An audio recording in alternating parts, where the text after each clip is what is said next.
Hello, hello, folks. We are live. Here we go. Making sure everything's on here. We are going to be rocking and rolling with our workshop here today on how to scale past those 10K months without having to rely on word of mouth or on cold messaging. So let's get rocking and rolling. I'm just going to be opening this up on my computer, make sure that everyone is notified. And then we will get cracking on this, folks. I'm going to be bringing on one of my amazing team members, Morgan, here today. And we're going to be both walking you through a couple different points. What has shifted on the audience growth side of things? What has shifted on the content and lead generation side of things? And then, frankly, also what shifted on the sales side of things. So as you folks are jumping on here, go ahead and comment down below where you're watching from. Yeah, where are you folks based out of? I know we have some people from Canada, from the States. We got any Europeans in here? Go ahead, comment down below. Let me know where you're coming from, and we'll get rocking around here in a second. So, that being said, so Morgan and I, Morgan's one of our team members. She works with some of our clients. She's also working on our marketing department. So she's helping a lot of our clients with these changes. And because social media has shifted, I feel like quite a bit in the last even 6 months, that we're actually going to be talking about a lot of that today. So here she is. Let's see if we can get Morgan on live here. Let us see. Morgan, are you on your phone or on your computer? Let me know. You might need to be on your phone for this to let me accept you into the live today. Yeah, let me know. The Rockies are behind me. Yes, indeed, they are. Yeah, while we're waiting for to jump on, here's the view. We got a couple mountains here in the background. So that's the playground that we get to live in. But here we got a couple people jumping on. We got on computer. Okay, awesome. Jump on the phone, Morgan. That way we can connect you with here. I think sometimes it makes us have to be on the same type of thing. But as we're getting this going, folks, go ahead and comment down below. Where are you at in business? Are you currently wanting to get up to 10K months? Are you close to 10K months and you'd like to blow past them? Go ahead and comment down below.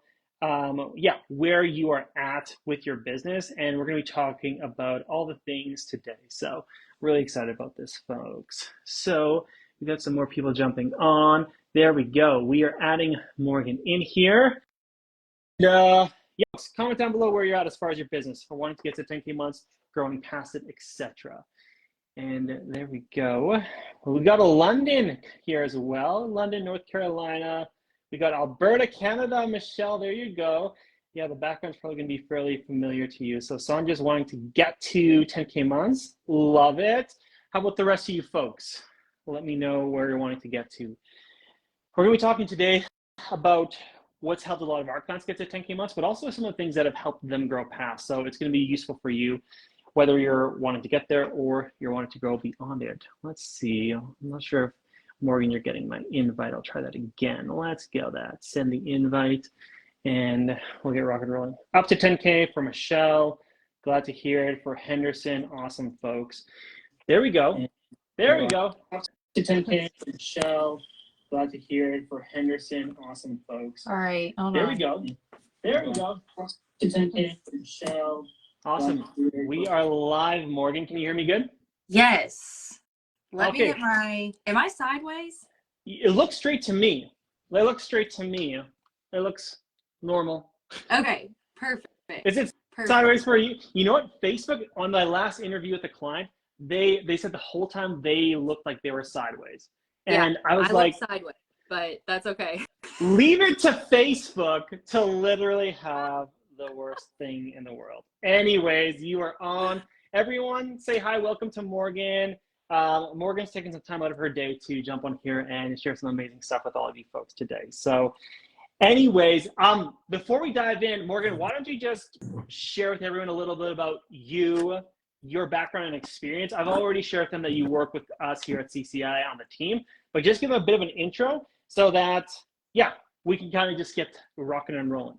Amazing. Yeah, I'm gonna get my tripod set up here in a second because I thought I was gonna be able to join on desktop, but I'll be here on my phone.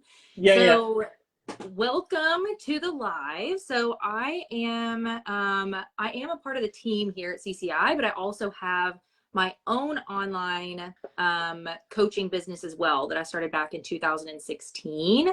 And have since been able to grow to almost like 6 figures a month at this point, fully scaled, like team underneath of me. But I've also, in that meantime of being a business owner, I've worked in multiple capacities of helping other online coaches be able to see that type of success in their business too. So whether that's fitness businesses, B2B businesses, agencies, that type of stuff, just really getting those strategies to see the results and like the marketing, the sales, the lead gen, stuff that actually is going to get, people results in their business. I tell 100%. People all the time, I'm like, that's the lifeblood of your business. If your business is not making money, then that's a problem. We got an issue. We got a big issue, 100%. And it's so funny because, Morgan, you and I feel like got into the online health and fitness space at a similar time. Yeah. There's like, what was it, 2015 or something, I feel like. And I remember back then thinking, oh, these strategies are so hard. And I know you and I, we probably laugh about it on a weekly basis of like how easy those strategies are compared to today. Yeah. And how things have shifted so much. Because I remember back then, basically, you could just make a post and message people with a copy and paste script and like follow a copy and paste sales script. And you were just closing high ticket deals. And it was crazy. Yeah. So things have evolved so much. And I think that's a big thing that people are always scared about is like, are they doing the right thing? So I'm excited to dive in, folks. So if you have questions as we go along, please do comment them down below. We want to give personalized answers. So I wanted maybe, Morgan, for you to start with, I wanted to talk about audience growth first and then go into like the content, lead generation stuff, and then the sales stuff. So I wanted you to kind of start us off with like on the audience growth side of things, walk through what we're helping our clients with at CCI with, what's working well right now compared to maybe even what was working like a couple of years ago. Yeah. So we have to realize that now in the space, the space is not the same as it was. Like, let's just say like when Ruben and I first started, 2016, 2017, like Ruben was kind of talking about, I mean, I launched an ad in like 2018 and didn't touch it for like 2 years. And it was profitable. Like it wasn't even a good ad. I mean, it was literally just me kind of like walking around in my house, like talking kind of thing. Yeah. That stuff just doesn't work anymore because so many people have figured out how to run ads. Yeah. There's so many online coaches now, after COVID, there's a lot of coaches. So now with like growing your audience, you do have to have some different strategies to be able to stand out in the space and build trust and, nurture people. It's not as easy as just like running an ad saying, hey, if you need X, Y, and Z, DM me. Those don't work anymore. 100%. And it's so interesting. I feel like because the space is getting more filled up, it's almost like the standard is raising with it, right? Because buyers are becoming slightly more sophisticated. They know if I follow someone or if I get one of their freebies, they're probably going to try to sell me. Yeah. And so the people are becoming more aware. And one of the things, I mean, and I'm sure you've noticed this as well, Morgan, is that there's so much noise in this space, but there's still the people who are standing out. And I feel like we heard about this back in the day being like, get unique selling propositions, have like your own specific method or get niche down. But, and I'm curious your thoughts on this. I feel like for audience growth, that part is actually more crucial than ever because I feel like there's so many people who are fitness coaches, so many health coaches, there's so many relationship coaches. They're just, basically there's so much noise that people are just like, who do I even listen to? So I'm curious, as far as audience growth tactics that you feel like are working well, how do you feel like, as far as specificity goes and being specific with it, how that actually shows up and maybe some strategies that some of these people could use actually? Yeah, I think so. Kind of like a compare and contrast. So I know like a lot of coaches go about the, offer creation, niching down, like your positioning, that type of stuff. Yeah. I mean, there are literally like programs that's all you do for like 6 months. That's a long time. Like, it should not take that long. to jump, like to be able to like pick something and move forward with it, and be able to really like position yourself. But I mean, I'm in the fitness coaching space. So like, I'm sure like probably every single person on this live, like you guys have probably been hit up by a fitness coach, like trying to get you to become a client. Like, you know what I mean? Like the space is so, there's a lot of us there, but the reason that like I've been able to grow my audience and be able to stand out is because it's not that I'm niching down to where I want to work with, you know, single women between this age and this age who have this certain occupation and their dog's name is this and they like Target. Like, I'm not niching down like that. I'm niching down to like, what are their specific pain points? What do they struggle with? And then making sure that I'm creating my content that's talking about those pain points, what they're struggling with, what their goals are in their language. So that's like, when you get to go niche down and like be able to grow your audience, you have to know that stuff about your niche. That's the stuff that's important, not what stores they're shopping at and things like that. I mean, you need to know what are they going to click on. And then when they come to your page, if you want your audience to grow, they have to hit your page and think within the first 3 seconds, this person gets me. This person is posting stuff that I see relevant, that's going to be helpful for me. That's going to be what's making them stick around. 100%. 100%. And I think like to that note, when a lot of people are like, how do I get my social media optimized or my profile looking better or like specific to the pain points? I mean, one of the easiest things I feel like for people is like, there are so many people in each and every one of your industries that is already successful, is already doing well. You can see that their audience is bigger. You can see that they get a lot of engagement.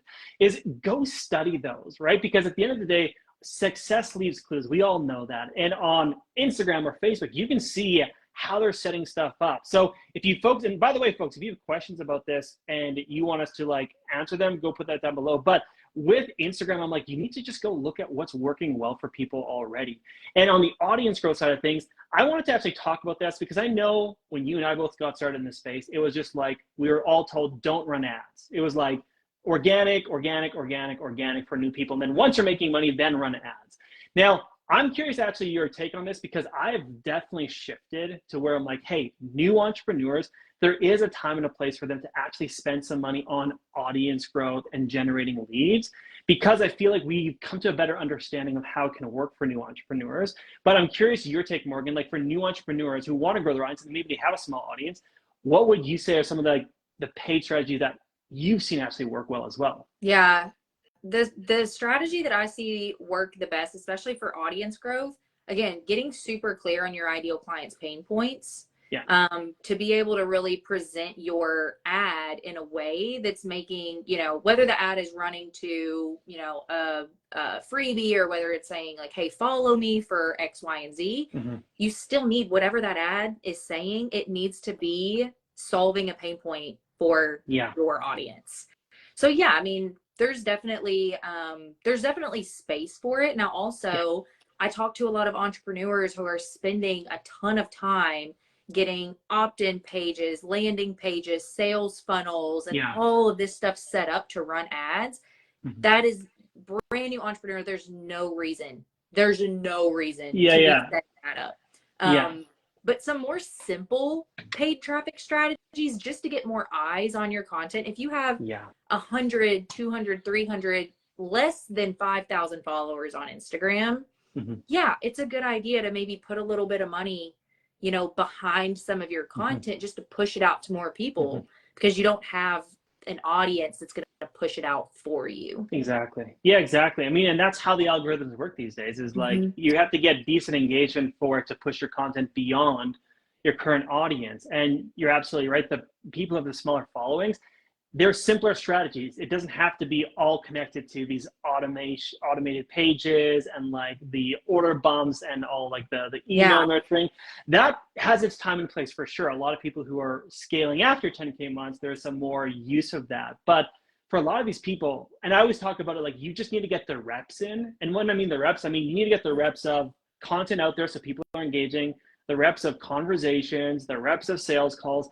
And for a lot of people, it is a traffic issue, right? I feel like back in the day, I remember this is like when we were business coaching in 2020, people could have like 200 people they're following and like still be at like 10K, 20K months. And I'm not saying it's impossible today, but I do feel like it's actually harder and that there needs to be a bit of a push for the audience growth.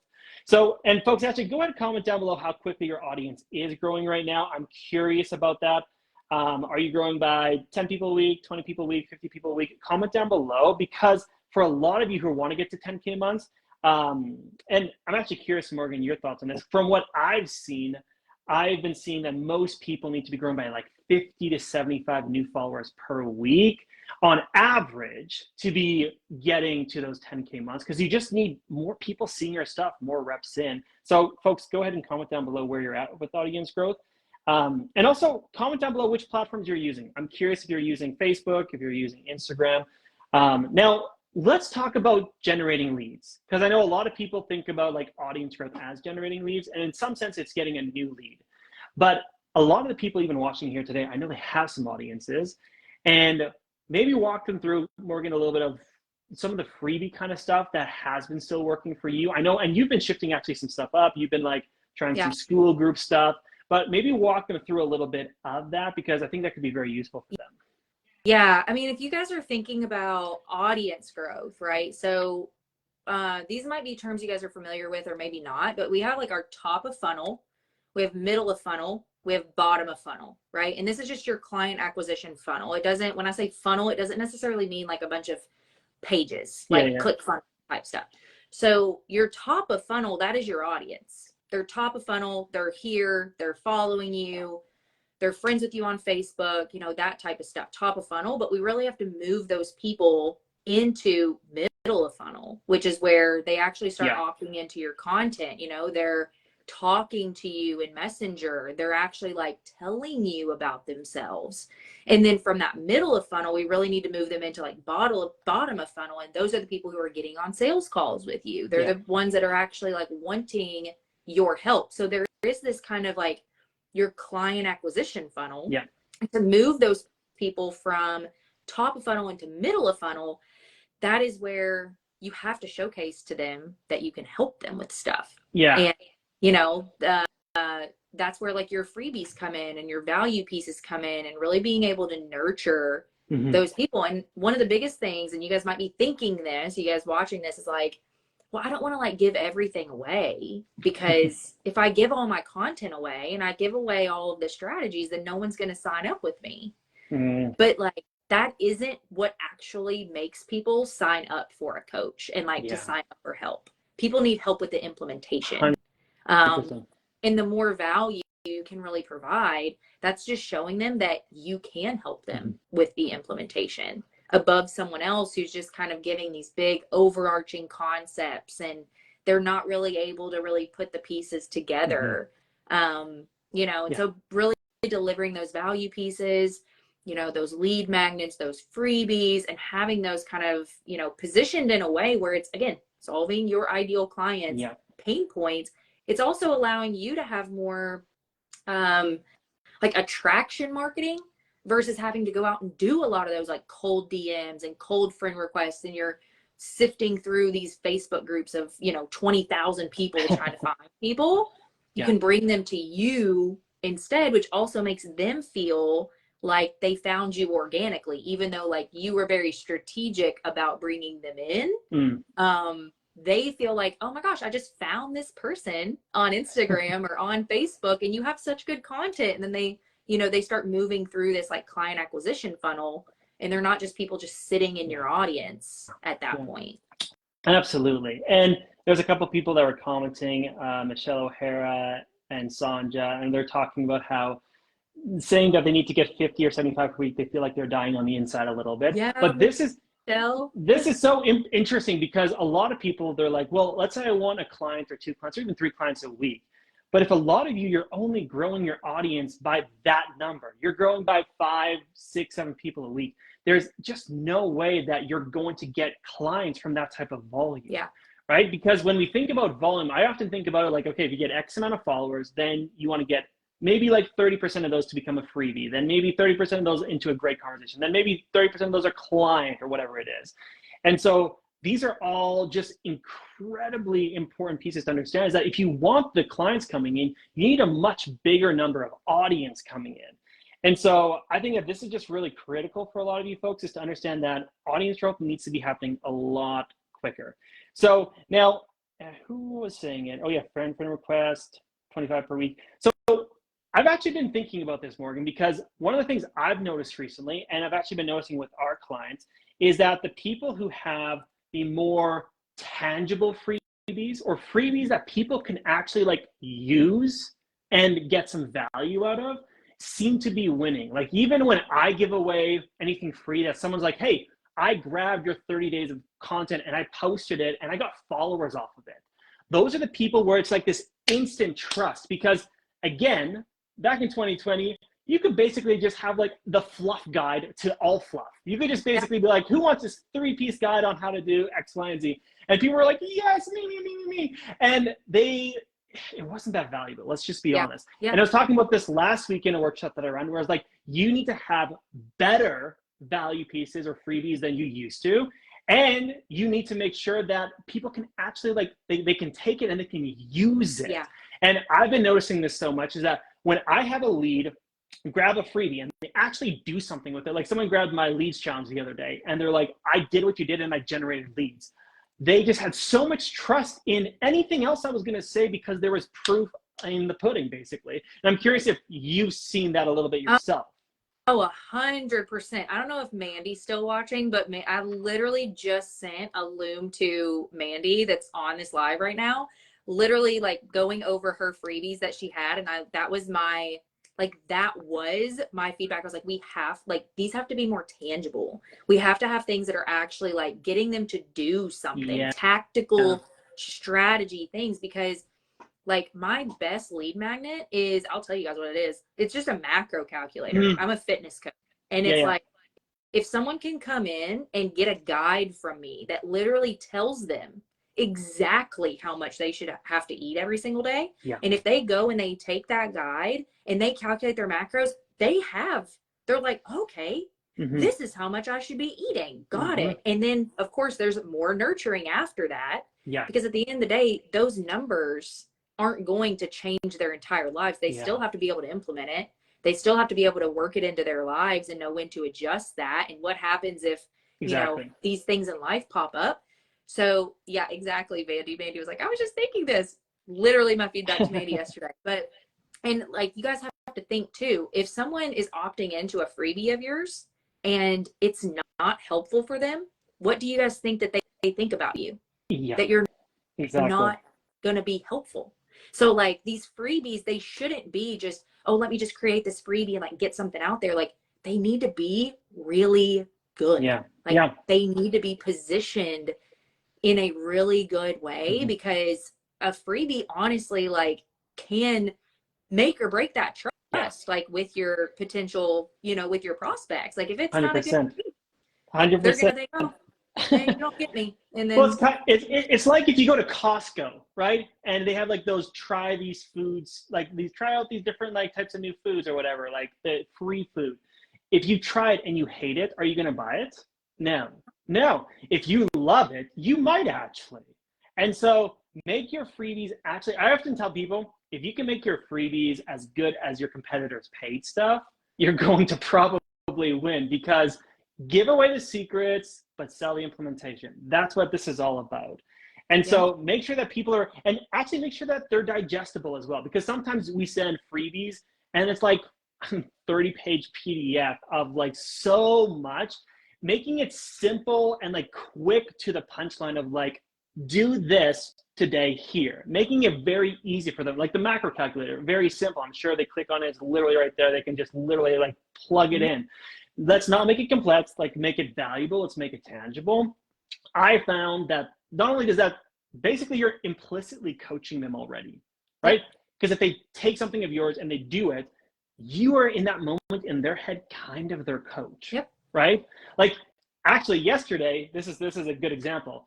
I've been having shin splints because I've been running too much. Classic, I just been overrunning.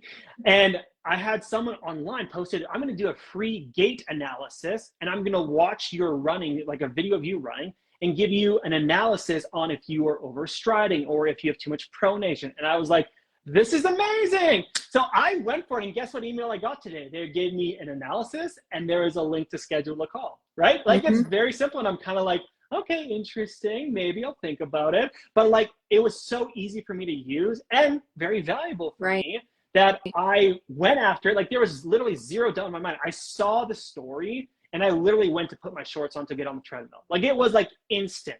And so that's the type of freebie and lead magnet that you want to have, because fluff ain't going to cut it anymore. We're in 2025. Fluff ain't going to cut it. Right. Now, folks, we need to talk about sales as well. And by the way, I know we're going through a lot here today. You got questions, throw them down below. Or if you're having any insights, throw them down below. Let's talk about sales, because let's be honest, we're in a sophisticated marketplace. Most people who are buying stuff have already bought stuff in the online marketplace. So I know you're obviously big on sales, Morgan. What have been some of your, I guess, like, insights or takeaways over the last couple of months on like what is working in sales? So we really want to have this like genuine way, number one, of like even offering out that initial sales call. As kind of like a positioning of like, hey, like, I think that I can really help you. Why don't we hop on and like talk about this? But then we also don't want to just be on calls with everyone, like, we want to make sure that those people are quality people that are popping in. But at the end of the day, like, them getting on a sales call, you should have already done a ton of selling before they even get on that sales call with you. Really, the sales call is the end of your sales process. The sales process is starting the minute they see your Instagram page or your Facebook page or your freebie. So nurturing them through, I call it like the layers of change. People kind of like, they're kind of filling it out. Maybe I have this problem. I don't know if I really need help with this yet. And then through your content, through your conversations, you're actually kind of peeling back like an onion. You're like peeling back those layers of change, so that by the time they do hit the sales call with you, you've already handled objections. You've already instilled so much trust and so much belief in them that by the time that they've hit that sales call, they're pretty much, pre-sold, like coming on that call. Yeah, I feel like, and that's the exact word I feel like for 2025 is like, we kind of have to do more pre-selling than we used to. Again, I feel like I used to, like, someone became a Facebook friend, I would message them and get on a call, and like, there was somewhat of this like inherent trust of strangers online, which there definitely isn't anymore. And I feel like the whole pre-selling in your content, in a conversation, and the way that we love to break it down often is literally looking at, okay, what are your most common objections for why people have not purchased from you? What are the words that they're saying? What is their thought process? Why are they not purchasing? And then go ahead and literally put content out there for your warmer leads, right? So this is not audience growth content. This is like content that maybe it's like in a Facebook group, or you could do an email list, or if your feed or your stories, content where your leads are a bit warmer. Put out that objection handling content, or even share. My favorite is to share stories. I love to share stories of like, this person had this objection when they were thinking about working with us. They decided to like work through it and overcome it, and look at the results that they got, right? So showing the rewards of working through an objection. I love doing that in my content, because then when people jump on calls, they're a lot more willing to be like, yes, I know, like, maybe like this is tough for me, but I'm gonna figure it out. And I feel like the other thing that I've really loved is, before I would book a sales call, and then I would just wait till have the call to chat with the person.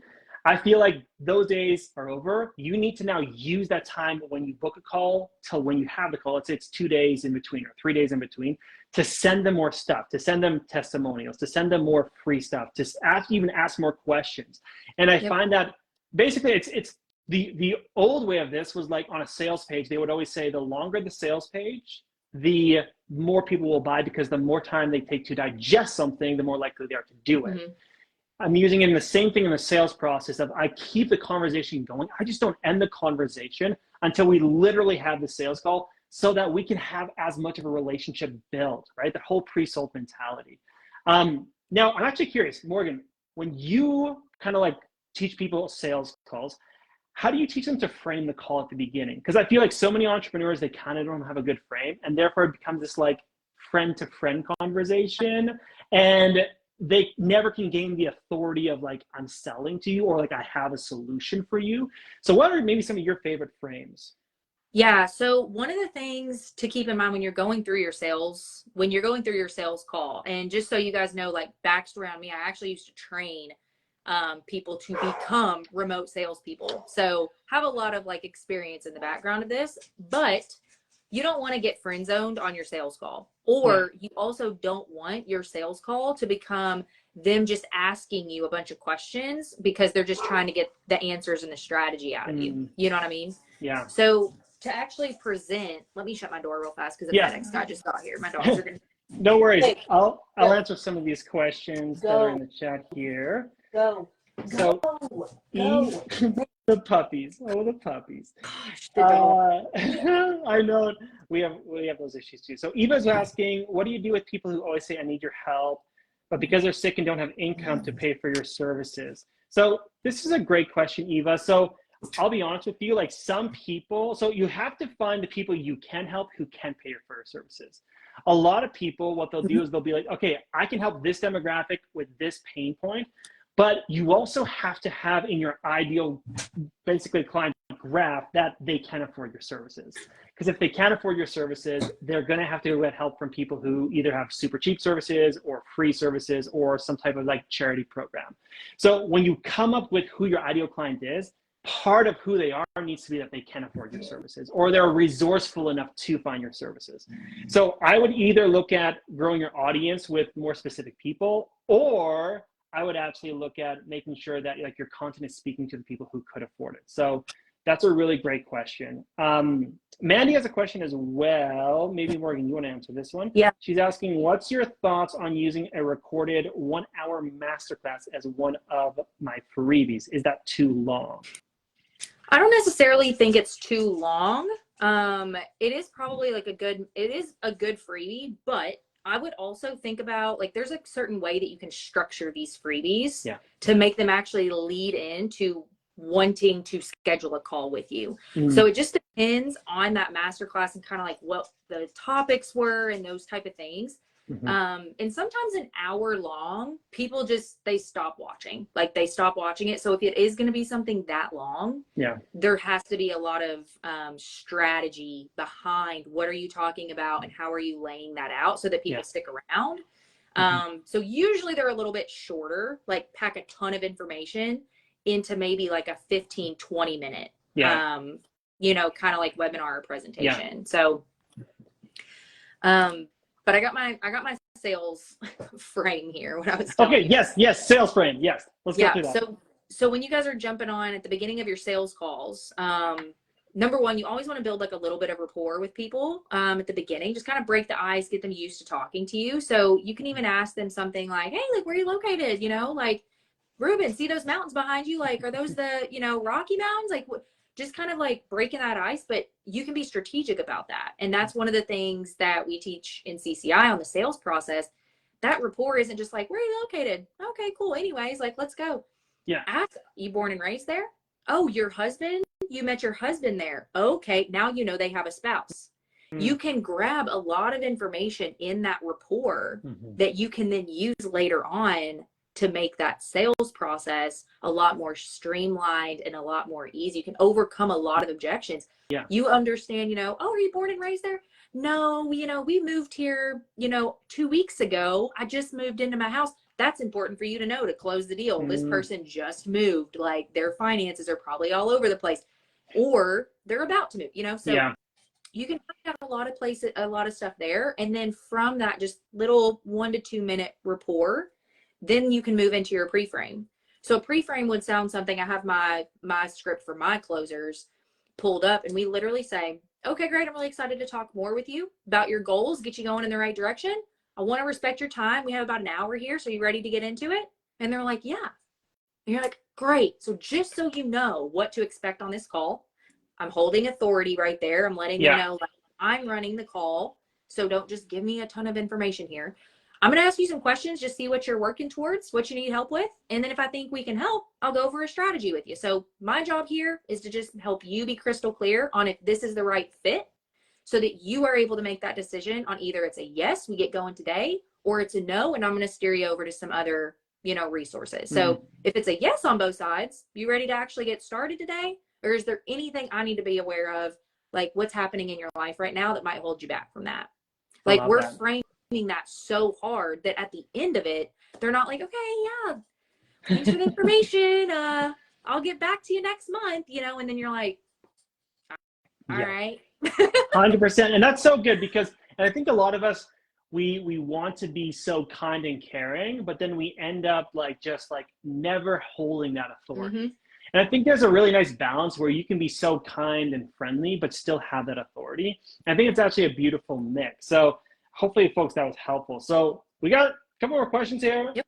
We'll probably take another 8 minutes here, folks. So if you got questions, do comment them down below. If you've been finding this helpful, also let us know, comment down below. But Sonia's asking, how do you get these conversations started?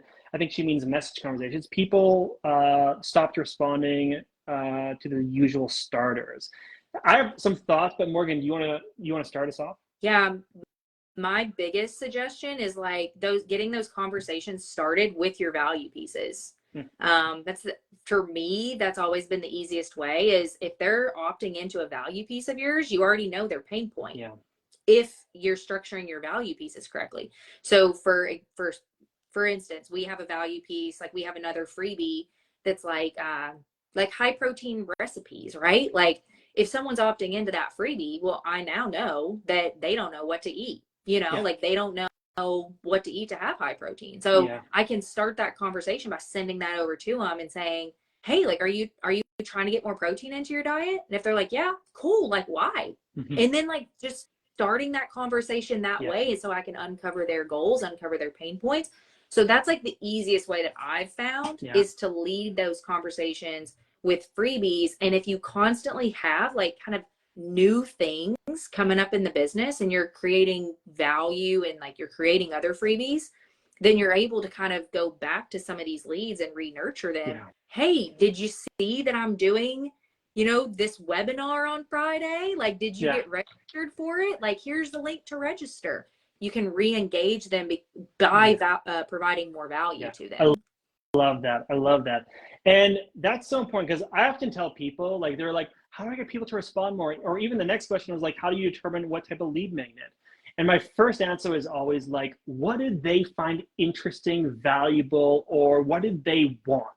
That's what you have to think about. Because if someone comes to me and they want to have a conversation around plants, I'm not going to be a great conversationalist around plants. But if they want to come and talk about rock climbing the mountains and they're using that language, I'd be like, oh yeah, I was rappelling off of Lady Mac the other day and it was epic, so much exposure underneath me. I would be excited because it's something I'm interested or I want to do. So a lot of people, when you struggle with conversations, is because you're not actually hitting the conversation that person wants to have. And if someone is looking for help and they have a problem, they do want to have the conversation. You need to learn how to do that, which comes to the second question here, which is Milan was saying, how do you determine what type of lead magnet to create? You got to figure out what would they find valuable or what do they want? Normally, I base freebies or value pieces off of their biggest pain points or the biggest things that they want to achieve, right? Going back to what Morgan keeps on saying, what's their specific pain point or what's the specific thing that they want to go after? What's their goal? What's their desire? You create it off of that. As far as formatting in the online space, it's pretty simple. You can either do video, audio, or textual, right? PDF guides or tools and calculators or quizzes is another option. So there's a couple of things that you can work around with there. But Milan, if I were you, Milan, I would probably go straight into what content has gotten the most hits when I've done a pain point kind of content or a goal type of content. That's going to tell you a lot. Which content has gotten good engagement or which conversations have you had where the person really opened up? Use that. Most of us have so much market research literally just in our content, in our conversations that we're not using. So that's where I would start. Yeah. Use what people are telling you in messages. If people are telling you, my goal is to lose weight, awesome. What's been the biggest challenge? They're like, oh, I can't ever stick to a nutrition strategy. You need to make a freebie around that. 100%, How 100%. do you stick to a nutrition strategy? They're telling you what they want. And that's what you want your freebies to be around. Which, frankly, pulling the curtain completely back, folks, so many of you have been telling us that you don't know how to turn strangers into clients and that you're only getting word of mouth and cold messaging isn't working for you. And guess what? We created a workshop on how to get past 10K months without word of mouth or cold DMs. We listen to what you folks are struggling with. And also, we know how to make those things happen. And so that's how you want to think about crafting these things. Sanjay's asking, how do you get them to want the value piece? Posting on social media, are you talking about cold DMs? Value pieces, in my opinion, you basically either get it out via content or conversation. And I probably wouldn't do like cold DMs, in my opinion, is like where someone doesn't even follow you, like they don't even know who you are and you're messaging them. Like value pieces, send it to followers mainly. So you're either offering it to warm leads in conversation or posting about it. And actually, I talked about this last week and people were surprised. I was like, you should be promoting a freebie like 2 to 3 times in your content for sure a week. And people are like, what? I'm like, yeah, you need to be promoting it more because number one, people don't see it as promotion because they see it as you giving. So number one, it doesn't actually feel like you're selling something. And also, I mean, and Morgan, I want to hear your thoughts on this too, but in my opinion, I'm like, so many of you have people engaging every single day or watching your stories every single day that if you reach out to them and you're like, hey, I'm creating this new free thing, or I have this new free workshop or whatever it is, you'd probably be getting a bunch of them every single day being like, yeah, I would love that. And so anyways, I'm curious your take on that, Morgan. Yeah, I usually, so stories is that's a really good spot for me personally, to be able to deliver value pieces. And it also like in like call to actions on just like static posts, like content, like I have multiple freebies that are on static posts where they just like DM me, where they comment a certain word to get it.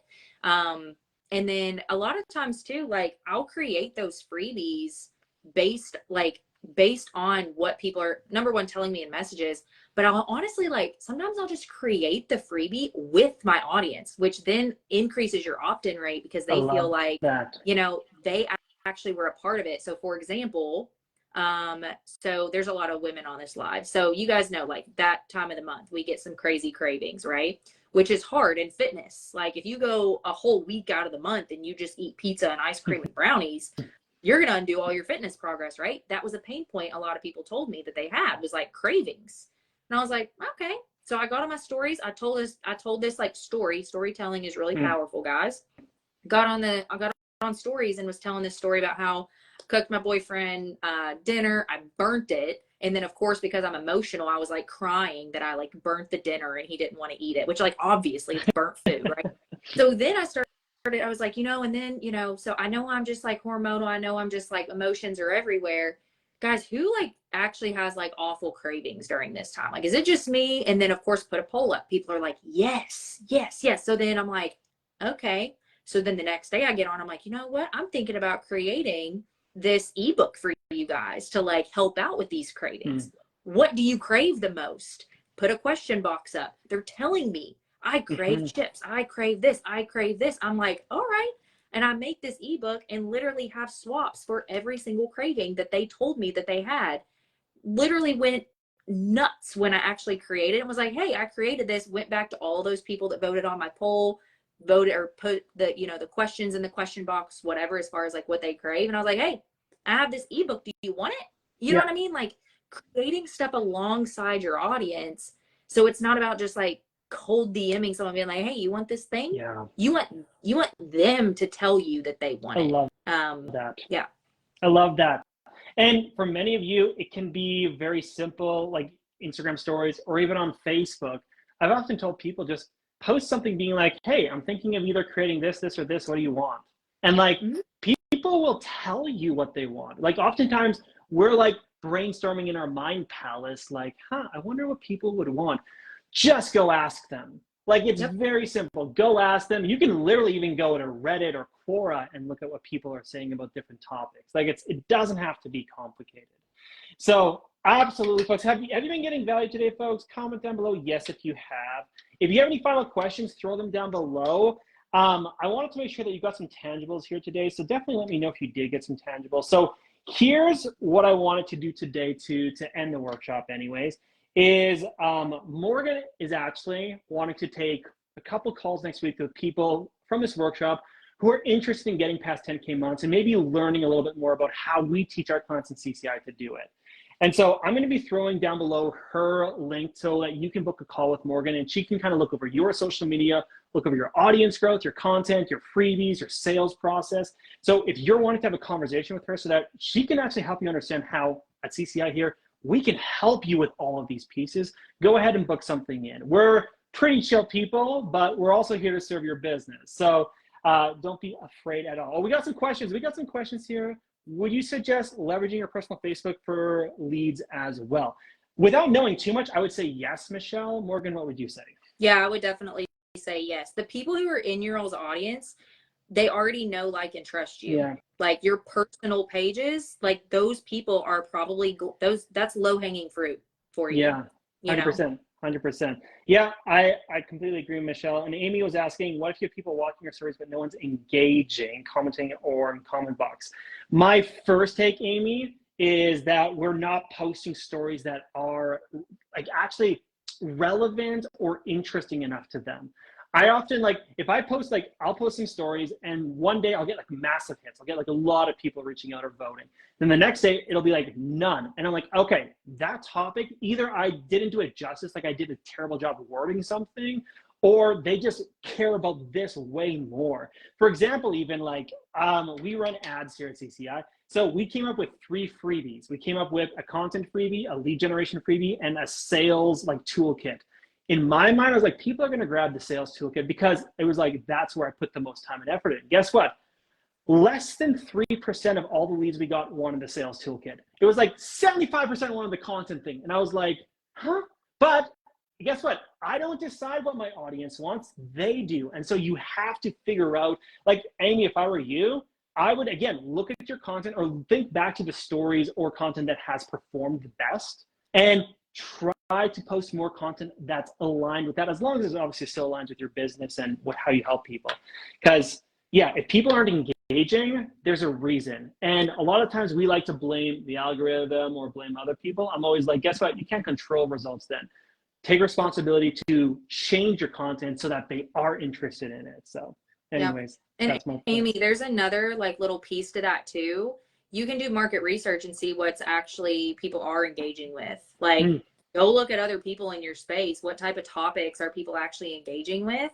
Those are the topics that you want to talk about. And I know I hear people all the time, kind of like an objection to that is like, well, like, I don't want to talk a lot about that because I know that there's actually a deeper level to that. Like, it's their mindset, actually. It's not that they can't, you know, stick to something on the weekends. It's actually their relationship with food. They don't care about that at that point. You have to give them what they think they like, that pain point that's speaking their language of what they think is the issue. That's the type of stuff that you want to talk about. I always say, like, in sales, it's all about like selling them what they want and then give them what they actually need when they become clients with you. 100%. Like, yeah. And that's also such a good point, because sometimes when we're in these sub niches of, like, I know when it was like calorie counting, then macro counting, then like all these different branches off of like how to do nutrition, is you can still find what's like trending and performing really well. And you can like shift people through that to like your method, right? That's something that's actually, I mean, Morgan, your idea brought that up for me, but it's just like, you can use the trending stuff anyways. There's a reason even like duets or reactions to videos do well, right? Like when people are reacting, like if there's a viral video of advice that you don't agree with, like you can do a reaction to that, because that's also going to grab attention from all of those people, and then you can help belief shift some of these people into your audience who would be ideal clients. Anyways, we're going a bit too far in depth here today, folks. If you have any other questions, if you're watching the replay, you can still comment them down below. We will be getting to all your questions. But folks, if you're kind of ready to blow past 10K months and not have to rely on cold DMs or on word of mouth, make sure that you do go ahead and book that call. I dropped it, the link for booking a call with Morgan in the chat. So go do that. And if you have any questions that you wanted to ask, us afterwards, you can go ahead and send me a personal message. But Morgan, thanks for spending the time here today. I know your time is precious, so I appreciate it. And folks, if you have any other questions, reach out and have a fantastic Friday. So bye for now, folks. Bye, Morgan. Thanks for jumping on.